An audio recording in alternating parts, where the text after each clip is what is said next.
কখনো কি ভেবেছেন একজন মানুষ হঠাৎ করে বদলে যায় না, সে ধীরে ধীরে বদলে যায়। আর সেই বদলে যাওয়ার পিছনে থাকে অসংখ্য না বলা কষ্ট। আজকের গল্পটা হয়তো আপনার জীবনকেই মনে করিয়ে দিবে। একজন মানুষ কখনো একদিনে দূরে সরে যায় না, সে প্রতিদিন একটু একটু করে দূরে সরে যায়। প্রথমে সে অপেক্ষা করে, ভাবে হয়তো আজ তুমি ব্যস্ত, কাল নিশ্চয়ই সময় দেবে।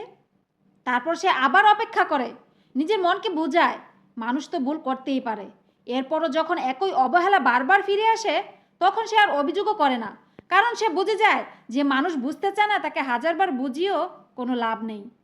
জীবনের সবচেয়ে বড় কষ্ট বিচ্ছেদ নয়, সবচেয়ে বড় কষ্ট হলো কারো জীবনে থেকেও নিজেকে অপ্রয়োজনীয় মনে হওয়া। ভাবুন তো, এমন একজন মানুষ যে আপনার একটি ফোনের অপেক্ষায় সারাদিন কাটায়, একটি ছোট বার্তার জন্য বারবার মোবাইল হাতে নেয়, আপনি অনলাইনে এসেছেন কিনা দেখে, আপনার কণ্ঠটা শোনার জন্য অজস্র অজুহাত খোঁজে। কিন্তু আপনি হয়তো ভাবছেন আজ না হয় কথা হলো না, কাল বলবো। এই কাল বলতে বলতে অনেক সম্পর্ক একদিন চিরদিনের জন্য অতীত হয়ে যায়। কারণ ভালোবাসা শুধু বড় বড় উপহার দিয়ে টিকে থাকে না, ভালোবাসা টিকে থাকে সময়ে, সম্মানে, খোঁজ নেওয়ায় আর ছোট ছোট যত্নে। মানুষ অর্থের অভাবে যতটা কষ্ট পায় তার চেয়েও বেশি কষ্ট পায় অবহেলায়। একটি তুচ্ছ কথা, একটি উপেক্ষা, একটি প্রতিশ্রুতি ভেঙে দেওয়া, এসব ধীরে ধীরে মানুষের ভেতরে আলো নিভিয়ে দেয়। তারপর একদিন সেই মানুষটাই চুপ হয়ে যায়, আগের মতো আর রাগ করে না, অভিমানও করে না, খোঁজও নেয় না। অনেকে ভাবে সে হয়তো বদলে গেছে, কিন্তু সত্যিটা হলো সে বদলায়নি, সে ক্লান্ত হয়ে গেছে। সবসময় একা লড়তে লড়তে আজ সে ক্লান্ত, সবসময় নিজের গুরুত্ব প্রমাণ করতে করতে সে ক্লান্ত। মনে রাখবেন, পৃথিবীর সবচেয়ে সুন্দর সম্পর্ক একদিন ভেঙে যায় যদি সেখানে সম্মান আর যত্ন না থাকে।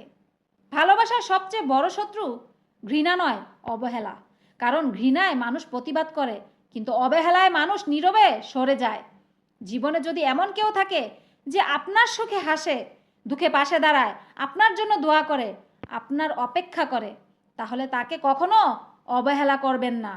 সব সম্পর্ক রক্তের হয় না, কিছু সম্পর্ক হৃদয়ের হয়। আর হৃদয়ের সম্পর্ক একবার ভেঙে গেলে তা আগের মতো জোড়া লাগে না। আর যাকে আপনি সময় দিচ্ছেন না, কাল হয়তো তার জন্যই সময় আপনি খুঁজবেন, কিন্তু তখন হয়তো সে আর আপনার অপেক্ষায় থাকবে না। জীবন আমাদের একটি কঠিন শিক্ষা দেয়। হারিয়ে যাওয়ার পর মানুষকে খোঁজা সহজ, কিন্তু ফিরে পাওয়া খুব কঠিন। তাই যাদের আপনি সত্যিই মূল্য দেন, তাদের সেটা আজই অনুভব করান। একটি ফোন করুন, একটি বার্তা পাঠান, একটু সময় দিন, একটু সম্মান করুন। ধন্যবাদ।